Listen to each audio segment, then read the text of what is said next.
하여튼 우리나라의 리더들은 참 공부를 열심히 해요. 정말 열심히 공부하시고 또 열심히 네트워킹 하시고 그렇게 해서 또 조직을 잘 이끌려고 노력을 하시고 그래서 늘 제가 이런 자리에 올 때마다 오신 분들을 참 존경하는 마음으로 강의를 하고 있습니다. 제 강의의 가장 큰 파트는 크게 두 파트로 나눌 수가 있습니다. 하나는 지금 이제 우리나라 조직을 구성하는 구성원에 대한 이야기를 좀 먼저 하고 그리고 이제 소위 MZ 세대라고 우리가 흔히 퉁쳐서 부르는 신세대에 대한 이야기를 좀 하고요. 그리고 이 신세대와 우리가 어떻게 세대 차이를 성장 에너지로 바꾸면서 일할 것인가에 대한 내용을 하겠습니다. 근데 제가 이렇게 뵙기에 굉장히 신세대처럼 보이시는 분들이 앞 테이블에 많이 앉아 계신 것 같은데, 예, 또 신세대들도 제 강의 들으면서 굉장히 몰랐던 걸 알게 됐다 이렇게 굉장히 폭발적인 그런 반응을 하시는 경우도 많기 때문에 많이 좋아하시는 거 보니까 신세대 아니신가 본데요. 그래서 이런 목차로 진행을 하도록 하겠습니다. 지금 조직이 선배와 후배 사이에 이런 어떤 갈등으로 인해서 조직이 마찰 비용을 치르기 시작한 지는 꽤 오래되었습니다. 아마 10년 넘었을 거예요. 이게 뭐지? 처음엔 잘 몰랐죠. 후배들이 이제 여기 기울어진 운동장, 뭐 나이가 많고 경력이 많다고 무조건 당신이 오르냐? 라고 질문하고 있는 이 후배들, 제대로 합시다 라고 되어 있죠. 그다음에 저기 선배는 다 너 잘 되라고 이러는 거야 라고 얘기하고 있는 거죠. 이렇게 선배 세대와 후배 세대가 부딪히면서 마찰 비용이 급증하다가 지금 이런 증상이 이제 굉장히 확산되고 있습니다. 선배 세대가 입을 닫기 시작한 거죠. 내가 열심히 이야기를 해줘도 꼰대라는 소리만 들을 바에야 차라리 내가 말을 하지 않겠다. 그래서 선배들이 지금 입을 닫기 시작했어요. 이렇게 되면 가장 큰 손해를 보는 사람들은 바로 이 후배들입니다. 사실 사회 조직 안에서 사회화 교육이 새롭게 벌어지잖아요. 근데 그런 것들을 후배들이 제대로 받지 못하면 사실은 이 안목지며 명시지며 이어받아야 할 후배들이 제일 손해고요. 그리고 선배 세대도 역시 손해입니다. 왜냐하면 조직의 성과에 부정적인 영향을 미치니까요. 그러면 우리 조직을 이루고 있는 세대를 조금 전체를 한번 조망하면서 왜 이런 차이가 크게 나고 있는가에 대해서 살펴보도록 하겠습니다. 먼저 제일 상층부에 있는 분들이 베이비 부모 세대인데요. 1차 베이비 부모인 5년, 64년에 태어나신 분들은 지금 이제 은퇴를 하셨거나 거의 앞두고 계시는 상황이고요. 가장 많이 상층부를 지금 이루고 있는 분들은 2차 베이비 부모들입니다. 65년에서 74년이죠. 그리고 그 다음 세대인 X세대, 7584년으로 이야기를 하고 있습니다. 이 구분은 서울대 조영태 교수님의 인구학 연구실 추계로 이렇게 나누고 있습니다. 글로벌하게 X세대가 몇 년부터 몇 년이냐 이런 거는 나라마다 좀 차이가 있거든요. 왜냐하면 그들이 20대에 했던 경험이나 이런 것들로 세대의 특징이 많이 영향을 받는데 그건 나라마다 조금씩 다르기 때문입니다. 그래서 X세대들이 지금 우리나라 조직의 약간 상층부 바로 밑에서부터 중간 관리층을 두텁게 지금 지배하고 유지하고 있습니다. 그래서 이 세대, X세대, 그리고 밀레니얼 세대죠. 우리나라 기준으로는 85년, 96년으로 보고 있습니다. 그리고 97년, 2005년을 G세대. 이 다음 세대를 알파 세대라고 하고 있더라고요. 벌써 알파 세대를 주목해야 한다는 얘기도 나오고 있습니다. 그래서 지금 이 각 세대별로 어떤 특징이 있는지를 좀 살펴보면 왜 이렇게 세대 차이가 나는가를 이해할 수 있습니다. 일단 2차 베이비 부모, 그 위에 1차 베이비 부모가 있었고 그 위에 산업화 세대가 있었죠. 근데 그 위에 산업화 세대든 아니면 1차, 2차 베이비 부모든 굉장히 뚜렷한 공통점이 있습니다. 공동체 우선주의.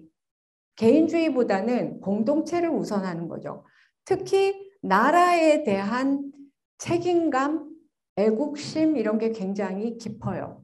왜냐하면 나라를 빼앗겨 본 경험, 간접 경험이지만 있고요. 그리고 나라가 전쟁터에 전쟁에 휘말려서 완전히 황폐화되는 경험도 직간접적으로 했기 때문입니다. 그래서 나라는 내가 지켜야 한다. 나라는 내가 지켜야 할 대상이라고 생각을 하는 거죠. 굉장히 나라 공동체에 대한 가치가 굉장히 우선하는 그런 세대입니다. 60년대에 전 세계에서 가장 가난한 나라였던 대한민국이 선진국을 따라잡기 위해서 얼마나 노력을 했는지 선배 세대는 다 생생하게 기억하고 있죠. 효율이 최우선입니다. 왜냐하면 따라잡아야 되니까요. 그래서 속도가 중요한 거고요. 상명하복, 패스트 팔로워 전략으로 상명하복, 스피드 이런 걸 중시하는 세대입니다. 그리고 하면 되었죠. 하면 다 됐잖아요. 가장 못 사는 나라에서 거의 10위에 육박하는, 심지어는 지금 G7을 바라보는 그런 선진국, 잘 사는 나라가 되었거든요. 그러면 이 세대는 산업화 세대든 또는 그 뒤에 민주화 세대든 똘똘 뭉쳐서 공동체로서 뭔가를 이루면 하면 된다. 그래서 근면성실을 믿고요. 장시간 근로의 신화를 가지고 있습니다. 그리고 이 세대는 확실하게 부모님으로부터 받은 거 없이 자수성가한 세대고요. 배고픔을 생생하게 기억하는 세대입니다. 그래서 미래를 위해서 허리띠를 졸라매는 게 당연하죠. 그리고 내가 못 이룬 꿈은 자식을 통해 추구한다는 이런 어떤 경향성은 굉장히 강합니다. 내가 돈이 없어서 하지 못했던 거, 해외 유학, 해외 연수, 해외 여행 이런 것들을 자식들에게 굉장히 일찍 그런 것들을 이루게 해주려고 노력을 많이 하는, 그러니까 자수성가했지만 본인이 이룬 어떤 어느 정도의 부를 자식 세대에게 굉장히 강하게 투입을 한 세대입니다. X세대는 왜 X세대라고 불렀는지 기억을 하시는 분도 계시겠지만 도저히 종잡지 못하겠다, 규정할 수 없다 그래서 X세대였습니다. 정말 화려하게 등장했죠. 바람 부는 날이면 압구정에 가야 한다라는 이런 시집과 그때 당시에 이런 풍조 이런 것들로 선배 세대의 걱정을 많이 한 몸에 받았죠. 최초의 개인주의 세대입니다. 그리고 탈이념, 탈권위. 그래서 X세대들이 지금 보면 조직의 굉장히 중간 이 허리 부분을 담당하고 있는데 스스로는 굉장히 낑낀 세대라고 얘기를 하고 있어요. 왜냐하면 선배로부터는 강력한 굉장히 어떻게 보면 독단적인 어떤 리더십을 받고 있고 밑에서는 치고 올라와서 낑낀 세대라고 스스로 얘기를 하고 있는데 이 X세대는 이렇게 화려하게 등장을 했지만 IMF 위기를 겪으면서 딱 취업할 때 이걸 겪었어요. 그래서 생존의 위협을 느꼈고 조직에 들어가서 굉장히 빠르게 조직인으로 순응하게 됩니다. 그래서 이 X세대는 포스트 베이비 부머이면서 프리밀레니얼입니다. 양쪽의 언어와 양쪽의 DNA를 다 이해하는 굉장히 좋은 어떤 자질을 가지고 있다고 저는 생각해요. 그래서 이 X세대야말로 트랜슬레이터 그리고 브릿지 역할을 할 수 있는 굉장히 조직의 귀한 존재들이다 이렇게 생각을 하고 있습니다. 그러면 밀레니얼 세대로 넘어가기 전에 선배들이 생각하는, 선배들이 보는 밀레니얼 세대의 특징은 선배 세대와 비교할 때 어떻게 달라 보이는가 간단하게 요약하면 이렇게 되겠습니다. 이쪽은 선배 세대입니다. 선배 세대는 일단 상사가 시키면 시키는 대로 따랐고요. 회사의 발전은 나의 발전. 회사의 발전만 나의 발전입니까? 나라의 발전도 나의 발전이죠. 그래서 두 분만 모이면 나라 걱정하시잖아요. 정말 신세대가 볼 때는 이해가 안 돼요. 왜 저렇게 두 분만 모이면 나라 걱정을 하는가. 근데 나라 걱정을 하셔야 된다는 어떤 그 경험들을 가지고 계신 거죠. 선공, 후사, DNA에 새겨져 있고요. 회식은 지금 이제 코로나를 거치면서 굉장히 많이 바뀌었지만 이 회식이 굉장히 갈등의 큰 요인이었습니다. 디지털 기술 발전 낯설고 두렵다. 조직에 들어왔으면 리더가 돼야지. 반면 여기는 상사가 지시를 하는데 자꾸 물어요. 이거 왜 해야 돼요? 꼭 해야 돼요? 정말 선배들은 미치고 폴짝 뛸 일이죠. 바빠 죽겠는데 왜 이렇게 토를 다냐? 왜 이렇게 묻냐? 이런 느낌이 드는 거죠. 참 손 많이 간다. 이렇게 생각이 들어요. 회사와 나는 별개. 우리는 계약관계. 선사후공. 선배 세대가 볼 때 이 선사후공은 발칙하기 짝이 없는, 어떻게 회사에 들어와서 선사후공이라고 얘기할 수 있나 라는 생각을 하는 거죠. 왜냐면 이거는 DNA에 새겨져 있는 거라고 생각을 하니까요. 근데 아닌 거죠. 뭐 회식 꼭 하셔야겠으면 점심 때 비싼 거 사주세요. 뭐 이런 거죠. 디지털 기술 발전 신나고 편하다. 워라밸이 최고다. 이렇게 달라 보이는 이 밀레니얼 세대, 그리고 그 뒤를 이어서 조직에 들어오고 있는 G세대. 과연 그들은 누구인가? 특징을 굉장히 나열하는 그런 뭐 책들도 있고 이런데, 사실 저도 그래서 특징을 9가지로 분석을 해서 밀레니얼과 함께 일하는 법이라는 책을 쓰기도 했습니다만, 특징을 하나하나 보시기보다는 배경만 이해를 하시면 많은 것이 이해가 됩니다. 예, 그래서 배경 5가지를 볼게요. 첫 번째, 디지털 네이티브입니다. 네이티브의 반대말은 이미그런트, 이주민이죠. 디지털 원주민의 반대말은 이주민입니다. 여기 계시는 분들은 대체로 이주민이죠. 심지어 아날로그도 있죠. 그러니까 위에 세대로 가면 디지털 시대에 이주해온 사람들이고요. 이들은 최초의 네이티브들인 거예요. 디지털 전환이 앞으로 급속도로 계속 심화되면 심화될수록 원주민이 유리해요. 이게 바로 세대 간 갈등을 굉장히 크게 일으키는 요인 중에 하나입니다. 왜냐하면 나이가 어릴수록 디지털 네이티브 성향이 더 강하기 때문에 디지털에 관한 한 더 유리하고 더 빠르고 더 잘 나가거든요. 그러니까 선배들이 어린데 뭔가 배울 점이 있게 되는 이 상황, 그리고 이 후배들 입장에서는 선배지만 저런 거 왜 저렇게 하지? 너무 이상하게 보이는 면, 이런 것들이 생겨서 이게 뒤집어지는, 반전이 되는 그런 영역들이 강력하게 생기기 때문입니다. 게다가 디지털 네이티브라는 거는 한마디로 개인에게 권력을 넘겨주는 세상입니다. 무슨 얘기냐면 개인이 결정을 하는 거예요. 뭐 영화를 보든 음악을 듣든 강의를 듣든 자기가 보고 싶을 때, 듣고 싶을 때, 듣고 싶은 만큼, 듣고 싶은 속도로, 듣고 싶은 장소에서 다 내가 결정하는 거예요. 그래서 디지털 네이티브들은 한마디로 자기가 자기와 관련된 무엇을 결정하는 데 굉장히 익숙합니다. 타인이 나에게 뭐를 시키면 고통을 느낀다고 해요. 그래서 이게 나에게 설사 도움이 되는 일이라 할지라도 내가 결정하지 않고 무조건 타인의 명령에 의해서 그거를 따라야 되는 상황이다. 그럼 거기에 대한 거부감이 있다는 거죠. 왜냐하면 어릴 때부터 워낙 결정을 하고 자랐기 때문이라고 합니다. 그래서 디지털 네이티브로서의 이런 특성. 그다음에 두 번째는 글로벌 초연결. 글로벌라이제이션이 전 국가의 뭐 대통령부터 국민에 이르기까지 외쳤던 시절이 있었습니다.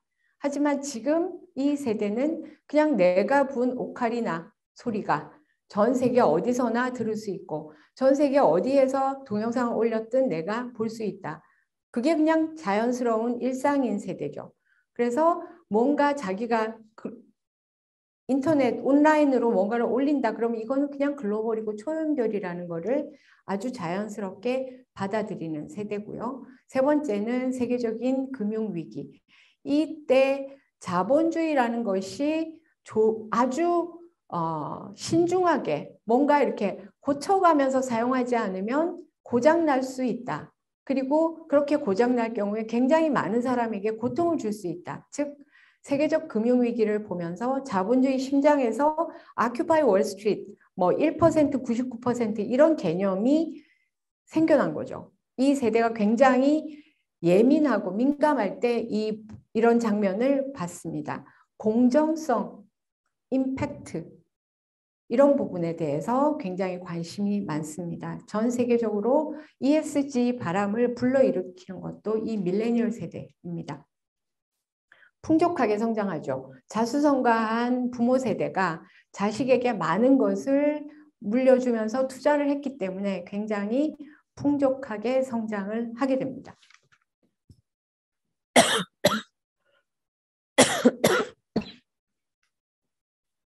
그런데 이렇게 풍족하게 성장을 해서 그러니까 본인들 잘하면서 뭐 미래를 위해서 허리띠를 졸라매야 된다, 미래를 위해서 저축을 해야 된다, 이런 경험도 그리고 그렇게 해야 되는 필요성도 별로 못 느끼고 자라는 거죠. 그런데 이제 이 문제는 이 다섯 번째 배경입니다. 전 세계 특히 서구권을 중심으로 경제 성장이 멈추고 쇠퇴하는 시기, 쇠퇴통을 겪는 시기이기 때문에 대체로 글로벌 좀 약간 선진국, 웨스턴 컨트리를 중심으로 이 세대가 부모 세대보다 못 살게 된 첫 번째 세대라는 별명을 갖게 됩니다. 그러니까 이게 어떻게 되냐면요. 굉장히 어릴 때부터 풍족하게 자랐어요. 많이 이렇게 부모로부터 많이 받은 거죠.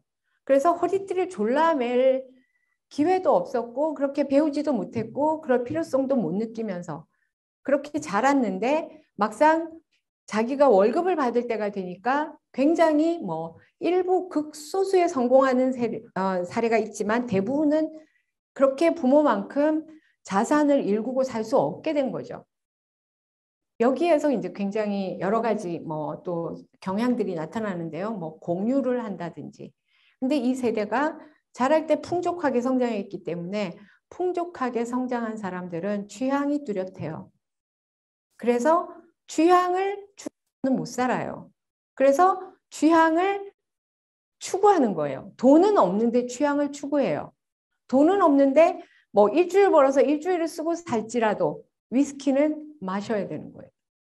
우리 집에도 밀레니얼 둘이 살고 있는데요. 한 밀레니얼의 책장에 위스키가 쫙 진열돼 있고요. 위스키 잔이 쫙 있습니다. 요즘 친구들이 그렇게 위스키를 뭐 홀짝홀짝 마시는 게 취미라고 해요. 취향 굉장히 뚜렷하고요. 그 취향을 추구하고요. 그리고 취향 없이 못 산다. 그러니까 선배들이 볼 때는 돈도 없는 게 뭘 위스키를 마시냐? 쟤들이 나중에 커서 뭐가 될지 모르겠다라고 생각하는 것도 당연하지만 이 세대는 이 세대대로 그런 이유가 있는 거죠. 그래서 알고 보면 좀 다르게 볼 수 있다는 거죠. 일단 시키면 시키는 대로 안 하고 자꾸 묻는다 그랬잖아요. 이유, 맥락을 알고 이해가 되면 되게 신나서 일한다. 그리고 회사의 발전이 나의 발전은 아니지만 내가 일을 하면서 성장하고 그렇게 성장하는 것이 회사의 성과에도 도움이 되면 좋겠다. 그리고 승진이 무조건 싫은 게 아니고 성장하면서 승진하고 싶다. 회식도 모두 신나게 재미있게 참여하는 회식이라면 오케이. 선배들의 잔소리 나 때는 말이야는 듣기 싫지만 나에게 도움되는 피드백 받고 싶어요. 동기는 외부에서 부여할 수 없어요. 내 마음속에 있는 동기를 뺏어가지나 마세요. 라고 얘기를 하는 거죠. 동기부여 프로그램에 대해서 제가 어떤 스타트업의 대표랑 한경의 그 글로벌 HR 포럼이라고 있는데 거기서 만났어요. 그래서 제가 그 친구가 30대 초반인데 작년에 엑시트했어요. 근데 그 스타트업이 상당히 글로벌하게 성공을 했었거든요. 그래서 제가 궁금했어요. 두 가지를 물어봤죠.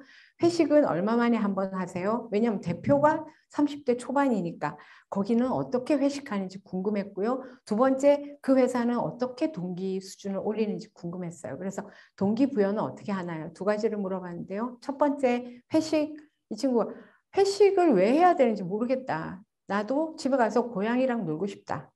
이렇게 얘기했고요. 두 번째로 동기는 외부에서 부여할 수 없어요. 다들 자기 성장 욕구, 동기 이런 거 다 안에 있다고요. 근데 그거를 외부에서 부여할 수 있다고 생각하는 게 잘못된 거고요. 그 안에 있는 거 돌아가게 해주면 되는 거라고 생각해요. 라고 얘기를 하더라고요. 실제로 그 회사는 모든 개인 구성원들이 자기 인스타, 자기 페이스북, 뭐 이런 트위터 이런 것들을 다 가지고 있어요.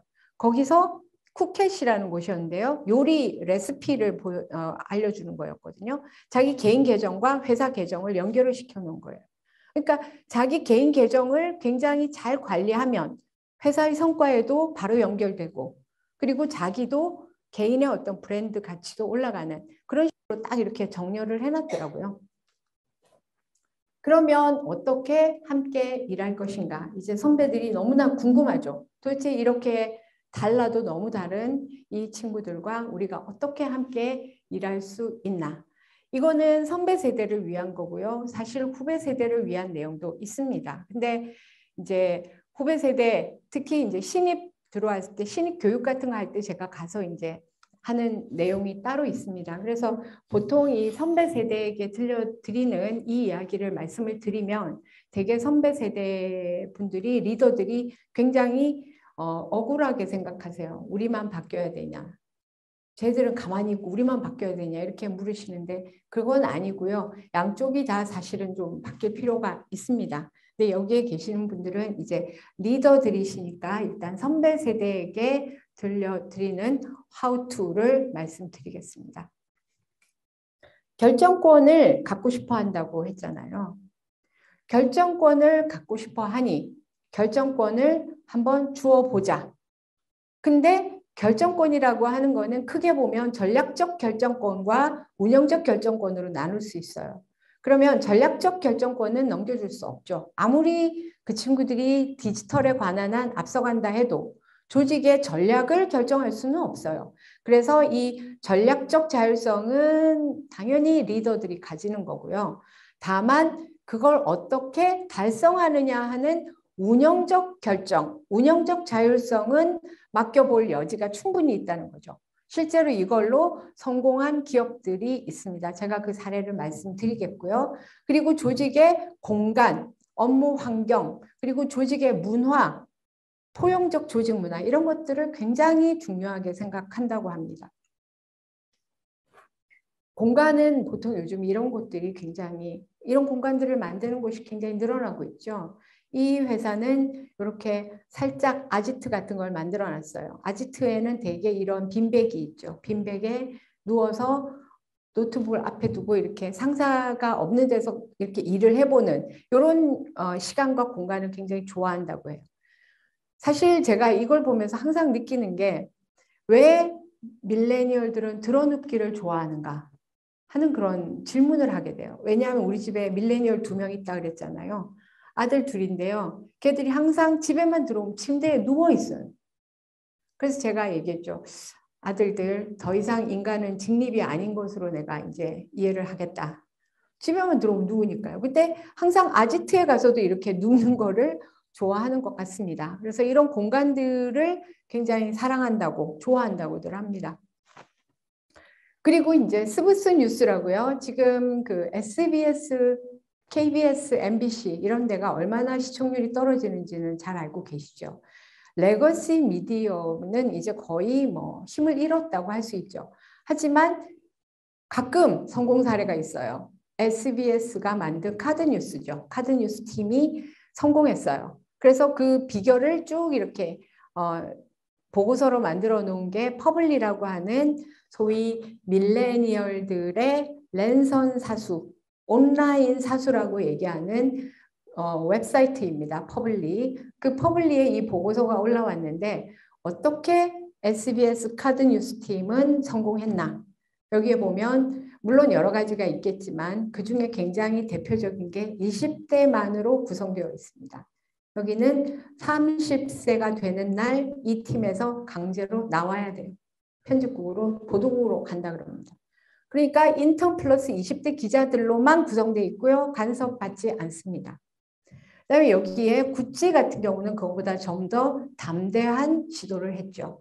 마르코 비자리 CEO는 구찌가 굉장히 쇠락해 가던 2015년에 CEO로 가서 섀도우 커미티를 구성했습니다. 밀레니얼 어드바이저로 구성이 된 거죠.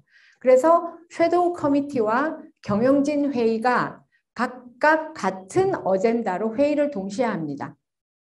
근데 양쪽이 결정이 달라요. 그럼 왜 다른지를 분석해서 다시 논의를 하는 겁니다. 이때 섀도우 커미티의 결정을 굉장히 많이 손을 들어줬다 그래요.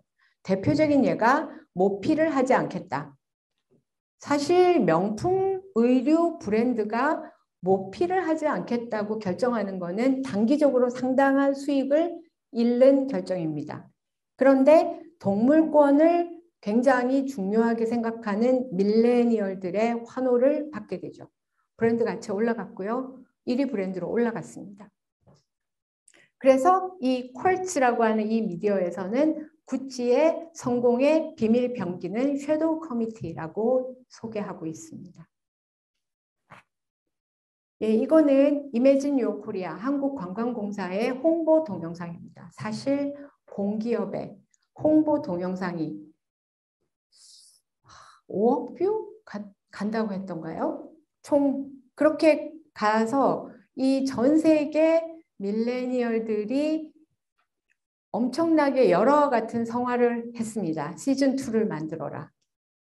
홍보 영상 시즌2를 이렇게 기다리는 사례도 드물었을 거예요. 그래서 시즌2가 나왔습니다. 근데 그 중에 가장 앞권은 또 이 머드맥스라고 하는 동영상이었죠. 여기 보신 분들 많이 계실 겁니다. 그래서 뭐 따로 틀지는 않겠습니다. 이 머드맥스를 보면 서산이라는 곳이 이렇게 아름다울 수 있는가? 그리고 꼬막을 캐기 위해서 저 갯벌을 달리는 경운기가 이렇게 힙할 수가 있는가? 그리고 그 경운기를 모시는 이 어부들의 그 자태는 정말 놀랍도록 힙합니다. 한번 보십시오. 여기 음악까지 딱 이렇게 어울리면은 예전에 매드맥스 분노의 질주라고 하는 동영상, 그 영화를 약간 패러디한 부분이 있는데요. 정말 멋있어요. 색감이며 뭐며가 뭐 흠잡을 데가 없는 그런 완벽한 그런 동영상인데요. 이것도 뭐 난리가 났죠. 전 세계가 발칵 뒤집혔습니다. 이걸 만든 사람은 HS 에드의 이승은 책임입니다. 이 친구가 그 전에 뭐 그 범 내려온단가 뭐 그런 그 자기 집에 꼬맹이가 그걸 보고 있는 걸 보고 거기서 아이디어를 얻어서 1편 시즌 1을 제작했고요. 시즌 2는 그거보다 한 단계 더 진화된 걸로 만들었죠. 맡겨주면 이렇게 대단히 놀라운 성과를 낼 수 있다는 거죠. 이거는 제천의 공무원 얘기입니다. 그러면 공무원은 힙할 수 없나? 힙할 수 있다는 거죠. 제천에서 청풍호 벚꽃 축제가 있었는데 2019년인가 엄청 추웠어요. 그래가지고 벚꽃 축제를 보기 위해서 전국에서 관광객이 왔는데 꽃이 피지 않은 거예요. 단단하게 이렇게 벚꽃 그 멍울이 뭉쳐져 있었어요. 그래서 관광객이 굉장히 실망했겠죠. 근데 여기 나무에 이런 게 붙어 있었어요. 지금까지 이런 벚꽃나무는 없었다. 벚꽃나무인가 포도씨인가. 내년에는 꼭 시기 맞춘다고 전해라.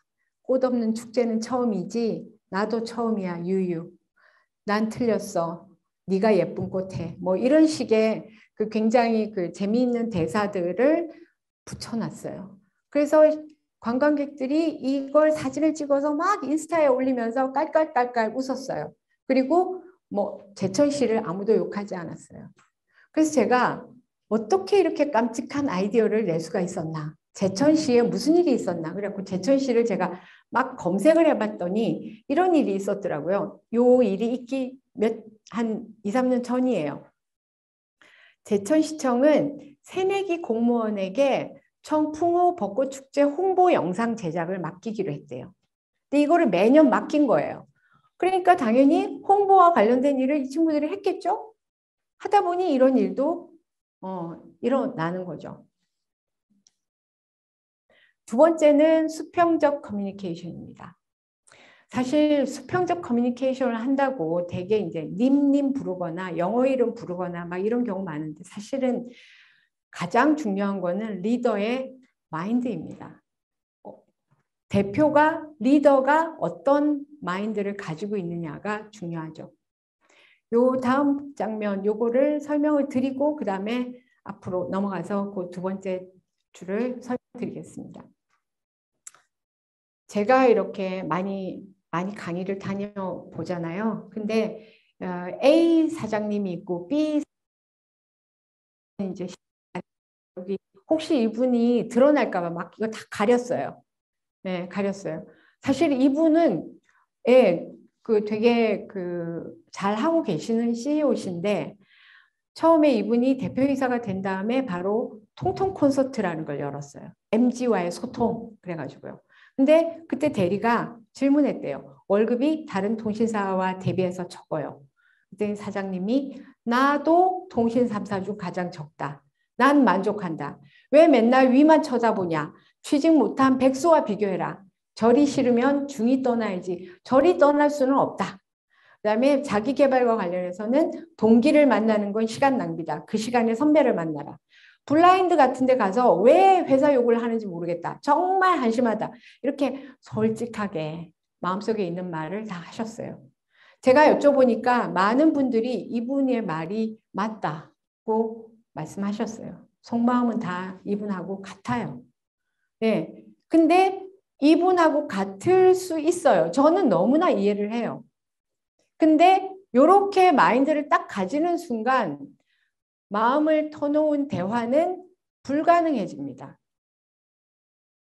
만약에 대화를 안 해도 괜찮다. 그러면 이 마인드를 계속 가지고 계셔도 괜찮아요. 근데 지금 점점 늘어가지고 밀레니얼에다가 G까지 등장을 해서 지금 30, 40%, 40, 50%의 구성원을 차지하고 있는데 이대로 갈 수 있는가 하는 질문을 드리고 싶어요. 이분은 LG U+의 하현회 부회장이신데 지금은 작년에 은퇴를 하셨어요. 여기서 이분이 리버스 멘토링을 그렇게 열심히 도입하고 열심히 하셨다고 해요. 그리고 젊은 세대에게 이렇게 조직 문화 변경을 맡기는 블루보드 이런 것들을 굉장히 LG U+는 제가 여기 가서 몇 번 강의도 하고 여러 가지 행사를 했기 때문에 이 회사가 얼마나 진정성을 가지고 하고 있는지 제가 잘 알고 있습니다. 그래서 이 사례를 가져왔고요.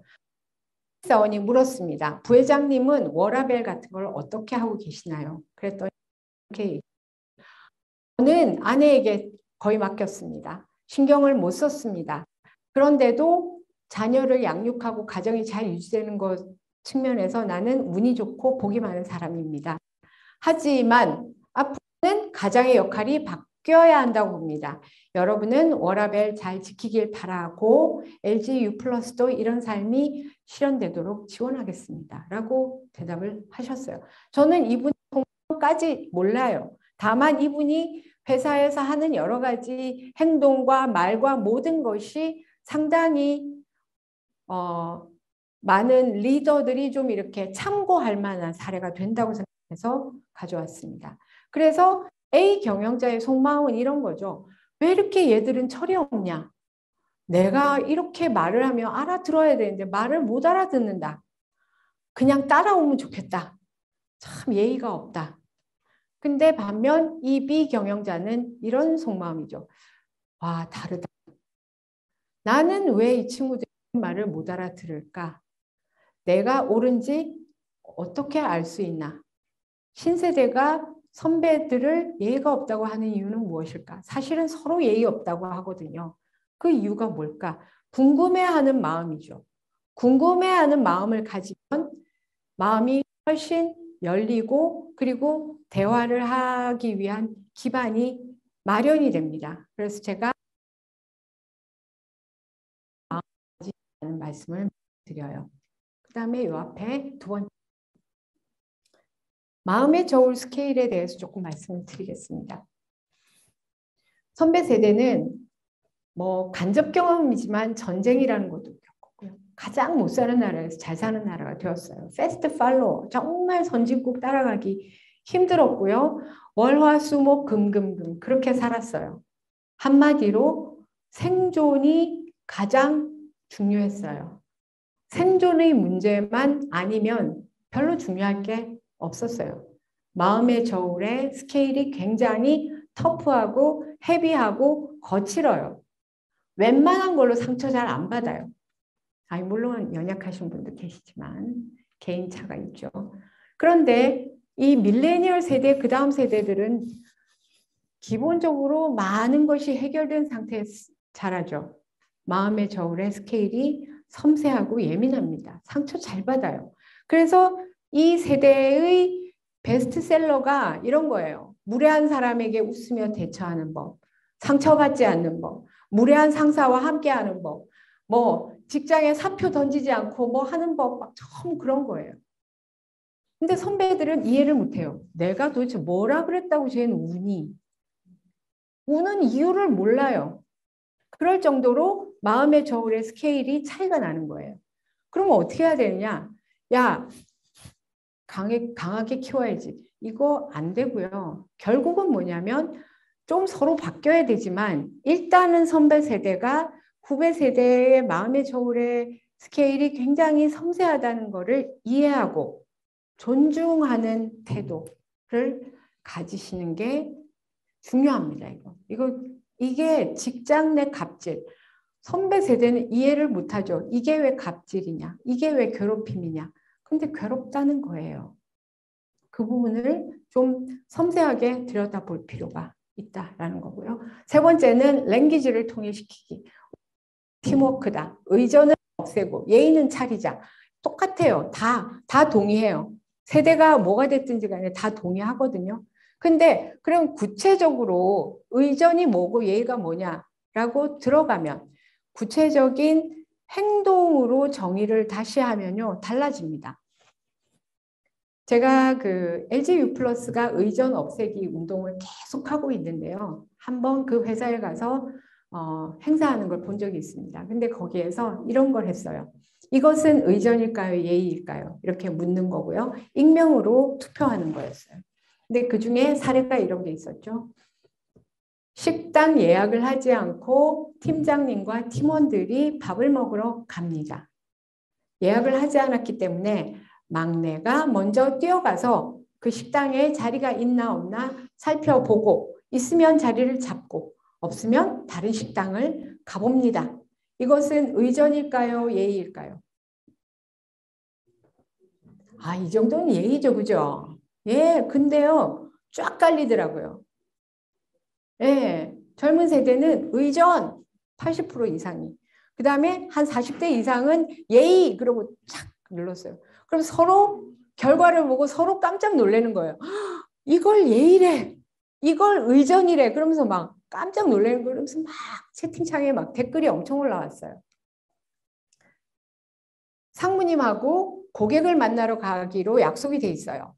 그런데 내가 상무님 짝짝 또 두드리면서 30분 후에 출발하겠습니다. 그리고 딱 그 출발할 시간 돼서 상무님 방에 가서 지금 출발하시죠. 라고 해서 간다. 의전이냐 예의냐. 이건 막 의전이라는 얘기도 많이 하시네요. 저는 약간 좀 그거는 생각이 좀 저는 다르기는 한데 효과를 극대화하기 위해서는 사실은 챙기는 게 저는 맞다고 생각을 하는 측면도 있어요. 그런데 이제 그것도 역시 상대 양쪽이 쫙 갈렸고요. 그래서 이 회사가 너무나 모든 사람이 의전이라고 생각하는 게 있고 모든 사람이 예의라고 생각하는 것이 있는가 하면 그레이 에어리어, 회색 지대에 있는 내용들이 굉장히 많은 거예요. 이거를 매번 의전이다 예의다 이렇게 서로 막 논쟁이 붙어서 할 수 없이 이 회사에서 이 회색 지대에 있는 행동들은 이렇게 하기로 했대요. 각자 판단한다. 판단 기준은 이것이 우리 회사의 성과에 도움이 되는가? 도움이 되면 하는 거예요. 두 번째, 상사에게 잘 보이기 위해서 하는 행동이 아니라 나는 내 동료라면 누구에게도 할 수 있다. 수저를 놔주는 거, 물컵에 물 따라주는 거, 나는 이게 후배든 선배든 누구에게든 나는 당연히 할 수 있다. 하면 그거는 예의인 거예요. 그렇게 판단하라는 지침을 내릴 정도로 이분이 굉장히 다르더라고요. 그래서 무엇이든 구체적인 행동으로 정의를 좀 해볼 필요가 있습니다. 우리 회사에 가장 필요한 인재상, 뭐 글로벌 마인드 있고 뭐 성실하고 이렇게 해가지고는 안 된다는 거죠. 인재상은 만약에 우리 회사가 서비스 회사다, 서비스 스타트업이다. 그러면은 회사의 어느 구석에든 쓰레기가 떨어져 있으면은 0.5초도 망설이지 않고 그 쓰레기를 줍는 사람이 우리 회사가 필요로 하는 인재입니다. 이렇게 구체적인 행동으로 정의할 수 있어야 한다는 거죠. 네. 아이고. 네. 그 다음에 이제 밀레니얼의 시간은 다르게 간다. 굉장히 짧아요. 이 세대의 시간 개념이. 보통 시간 개념이 즉시죠. 즉시 반납, 즉시 주문, 예, 즉시 배송. 그러다 보니까 배송 전쟁이 말을 할 수가 없죠. 이렇게 짧게 즉시라고 하는 그런 어떤 시간 개념을 가지고 있기 때문에 이 세대의 시간 개념이 선배 세대하고는 완전히 달라요. 제가 어떤 신입사원 환영회에서 곧 끝나고 강의를 하게 돼 있어서 기다리고 있었어요. 그랬더니 어떤 신입사원 5명이 쫙 나와서 인사를 했어요. 그중에 한 명이 이렇게 얘기하더라고요. 꼭 3년은 다니겠다. 굉장히 선실 쓰듯이 얘기했어요. 그래가지고 앞에 계시는 사장님은 얼굴이 좀 붉어지시더라고요. 이게 무슨 일인가. 그다음에 저 뒤에 있는 좀 젊은 세대는 왁 하고 웃었어요. 제가 이 얘기를 하면서 사실은 이 친구는 자기 딴에는 굉장히 긴 시간을 얘기를 한 걸 거예요. 라고 얘기를 했어요. 그랬더니 어떤 중견기업의 대표가 그런 줄 알았으면 이번에 온 그 친구를 뽑는 건데 그랬습니다. 왜냐하면 이제 반도체 장비 회사더라고요. 근데 이분이 서울대 공대를 졸업한 굉장히 자기가 뽑고 싶은 친구가 면접에 왔더라는 거예요. 그래서 물어봤대요. 들어오면 얼마나 있을 건가? 그렇잖아요. 너무 원할 때 그런 걸 묻게 되잖아요. 그때 이 친구가 3년은 있겠습니다. 라고 큰 결심한 듯이 얘기를 하더래요. 자기가 너무 화가 나서 탈락시켰다는 거예요. 근데 지금 제 얘기를 들어보니 이 친구를 뽑을 걸 그랬다고 후회를 하시더라고요. 실제로 시간 개념이 짧기 때문에 프로젝트의 목표나 성과를 결정하거나 마일스톤을 설정할 때 최대한 세분화해서 작은 성취라도 칭찬하고 인정하고 축하하는 이런 것들이 굉장히 도움이 된다는 겁니다. 그리고 5분의 1 왔어, 5분의 2 왔어 이렇게 축축하면서 격려해주고 계속 이렇게 진도를 나가고 있다는 이런 느낌, 이런 것들이 도움이 되고 동기 수준을 올리는데 도움이 된다고 합니다. 토스 같은 경우 지금 개발자를 얼마나 구하기 어려운지 잘 아시죠? 거기서 60명 채용에 5,000명 이상 지원을 했다고 해요. 이 회사는 기본으로 프로젝트는 3년짜리입니다. 3년 끝나면 나가는 게 디폴트예요. 근데 계속 있다? 그럼 서로 맞으면 계약을 새로 하는 거예요. 스토리를 연결하라. 플레이스 캠프 제주는 밀레니얼들에게 굉장히 제주에서 인기 있는 그런 복합 문화 공간입니다. 여기에서 사람 뽑을 때 이렇게 뽑았죠. 아무나 오지 마세요. 이렇게까지 할 사람만 오세요. 이렇게 뽑은 신입들이 다 같이 모여 있는 데서 발표를 했어요. 근데 그 발표를 한 자료가 뭐냐? 인터뷰 전문 작가를 모셔서 한 명 한 명의 스토리를 다 했어요. 인터뷰를 통해서. 여기서 중요한 건 나이나 학벌이나 이런 게 아니겠죠. 일을 하면서 추구하는 가치 이런 것들일 거예요. 그래서 그런 스토리를 다 전문 인터뷰어가 인터뷰를 다 해서 다 스토리를 만들어서 그거를 모두 해서 모두 다 프레젠테이션을 한 거예요. 한마디로 모든 사람이 모든 사람을 알게 되는 자리였던 거죠. 우리가 함께 근무하지만 몰라요. 모르면 연결이 안 됩니다. 소속감, 옛날에 선배 세대는 내가 이 회사에 들어왔으면 소속감 딱 장착됐잖아요. 근데 이 세대는 그러지가 않거든요. 소속감이 그냥 생기지 않아요. 뭔가 연결이 될 때 이 회사의 스토리와 내 스토리 그리고 선배의 스토리와 내 스토리 연결될 때 그제서야 비로소 소속감을 느낍니다. 그래서 저는 회사의 히스토리, 선배의 스토리 이런 것들을 어떻게 하면 이 신입들, 주니어들과 연결시켜 줄 것인가를 고민하셔야 한다고 생각합니다. 그래서 신입사원 OT에서는 이런 주제를 과제로 부여해 보는 거죠. 회사의 역사를 쭉 이렇게 보여주면서 그중에 마음에 드는 것들 에피소드 골라서 동영상을 만들어 본다든지. 그래서 그중에 좋은 거는 소셜미디어에 올릴 수도 있는 거죠. 그리고 선배들 다 연결시켜줘서 선배가 가장 멋지게 뭔가를 성취했을 때 어떻게 했나 그리고 실패는 어떻게 극복했나. 이런 스토리들을 취재하도록 하는 거죠. 그리고 그거를 다 같이 또 나누는 거죠. 이런 과정을 거칠 때 비로소 소속감을 느낄 수 있다는 겁니다. 그리고 이제 재미를 포기하지 않죠. 이 세대는. 저희 집의 밀레니얼들도 결혼하고 도 게임을 멈추지 않더라고요. 재미를 왜 포기해야 하는가? 어른이 되었다고 재미를 포기할 수는 없다라고 생각하죠. 그래서 재미 넘치는 이벤트를 통해서 브랜드 가치를 올리는 그런 기업들도 지금 굉장히 많이 있습니다. 그중에 대표적인 게 배민이고요. 배민은 치킨 소믈리에 자격 시험을 본 적이 있어요. 요즘은 안 하지만 뭐 코로나 때문에요. 근데 여기에 50만 명이 넘는 사람들이 지원을 해요. 놀랍죠? 근데 500명 본선 진출자를 뽑아야 돼요. 그래서 이런 모의고사를, 온라인 모의고사를 치게 됩니다. 제가 강의 다니면서 세 분, 여기에 응모를 했다고 하는 분이 세 분 계셨고, 그 중에 한 분은 본선까지 가셨대요. 이걸 다 맞춰야 본선을 갈 수 있고요. 본선에 가면 이렇게 장에 계시면 가운데로 철가방에 치킨을 넣고 싹 지나간대요. 그러면 냄새로, 네. 이것은 뭐 치킨 반, 양념 반, 뭐 후라이 반, 거의 이런 식으로 맞출 정도가 돼야 치믈리에 자격증을 받을 수 있다고 하더라고요. 저도 들었습니다. 출근 버스에서 제가 이걸 보고 또 사진을 찍었는데 보면 바로 노래가 나오잖아요. 아, 힘내세요. 오타 났네? 근데 오타가 아니었어요. 꿀국물. 이게 배민 신청문예 대상이에요. 대상작. 그래서 제가 또 막 찾아봤어요. 너무 재밌다. 여기도 한 20만 명 넘게 지원을 해요. 응모를 합니다. 이게 2018년 대상작이고요. 박수 칠 때 너너 회.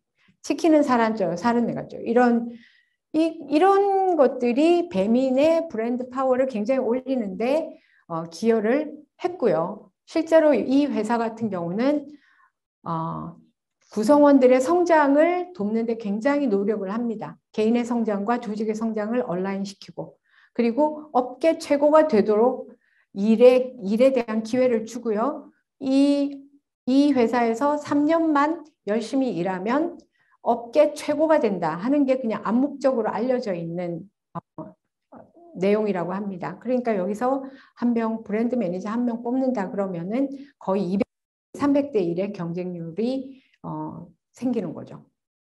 다양한 교육 기회를 주는 것도 필요하고요. 예, 이제 마지막 레슨인데요. 지금 X세대가 제가 말씀드린 것처럼 트랜슬레이터 역할을 해야 한다고 했습니다. 선배 세대의 언어와 마인드도 이해를 하고 밀레니얼의 언어와 마인드도 이해를 하는 거죠. 그래서 이 X세대 중간 관리자들이 할 수 있게 거죠. 지금 조직의 리더 이런 방법을 고민을 하셔야 됩니다. 일단 이 중간 관리자들이 를 성장시킬 수 있는 선배가 되도록 거기에 맞는 평가 보상 제도를 좀 만들어 나가야 되고요. 성장 피드백 주는 방법, 어떻게 하면 후배의 성장을 도와줄 수 있는지 그 도와주는 피드백, 성장 피드백 주는 방법을 가르쳐야 되고 그리고 후배 세대에게는 이 피드백이라고 하는 것이 얼마나 많은 노력이 들어가는 일이고 겸허하게 마음을 열고 받아야 된다는 그 의미를 깨닫도록 오리엔테이션을 해서 이 구성원들을 성장시키고 그런 성장을 시키는 과정을 통해서 중간 관리자들도 성장할 수 있게 만들어주는 이런 선순환을 구축을 해야 된다라고 말씀드리고 싶고요. 결국 이 밀레니얼 세대에게는 뭐 여러 가지 특징이 있지만 그중에 연령 효과가 있고 세대 효과가 있을 거예요. 연령 효과는 어려서 나타나는 특징이 좀 그런 측면이 더 있는 거죠. 나이가 들면 개선이 되거나 수정될 수 있어요. 그래서 그런 특징들은 인내심이 적다, 거시적 관점이 부족하다, 조직 개념이 부족하다, 뭐 이런 내용들인데요. 이런 거는 교육을 통해서 어느 정도 장착시킬 수 있습니다.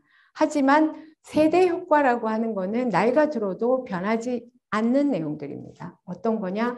를 중시하고 결정권을 나에게 달라 me first 성장을 중시하는 이런 내용들은 계속 갈 거라는 거죠. 특징. 그래서 이런 특징을 바꾸려고 하면 결국 이 세대는 떠나거나 아니면은 회사의 영혼을 빼고 다니거나 이렇게 되는 거죠. 그래서 조직에 도움이 게 없습니다. 그래서 이런 부분은 소통을 하면서 어떻게 문화를 만들어 나가느냐가 중요합니다. 네, 마지막 슬라이드인데요. 저는 정정용 감독이 그 U20 이후에 막 굉장히 발군의 리더십을 발휘한다는 그런 사례가 많지가 않아서 제가 약간 좀 의문을 가지기도 하는데 적어도 U20 월드컵 준우승을 할 때만큼은 정말 밀레니얼도 아니죠. 바로 G세대인 이 선수들과 기적을 만들어냈어요. 이분이 선수 한 명 한 명에게 맞춤 피드백 노트를 줬다는 거잖아요. 근데 그 노트에 그 선수의 강점, 약점, 뭐를 열심히 훈련을 해야 되는지를 다 적어놨기 때문에 그 노트를 받아본 선수들은 와, 감독님이 날 엄청 잘 아는구나.